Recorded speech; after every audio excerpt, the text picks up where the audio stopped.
कई सौ वर्ष हुए हमारे देश में एक महान पुरुष का आविर्भाव हुआ था। उनका नाम गुरु नानक था। वे बहुत ज्ञानी थे। सिख जाति के लोग उन्हें ईश्वर का अवतार मानते हैं। उनकी वाणियों को ईश्वर की वाणियों के समान पवित्र मानकर पढ़ते हैं और पाठ करते हैं।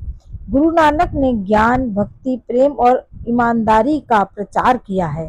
वे गरीब, अमीर, जाति पाति और ऊंच नीच का भेदभाव नहीं मानते थे।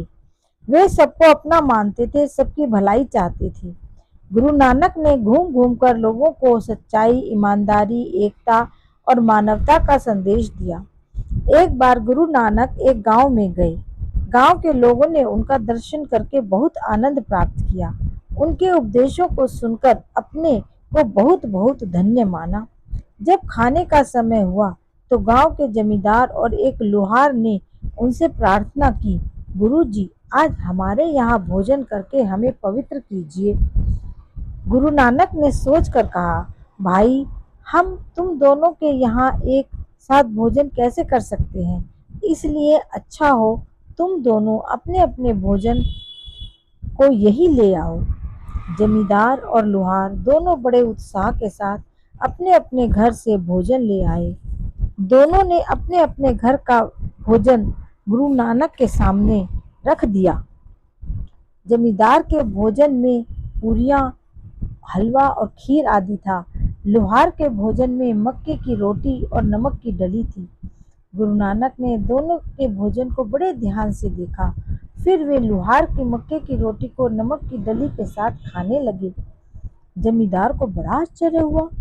उसने गुरु नानक से कहा, गुरु जी, बड़ा आश्चर्य है, मेरे स्वादिष्ट भोजन को न लेकर नमक के साथ मक्की की रोटी खा रहे हैं।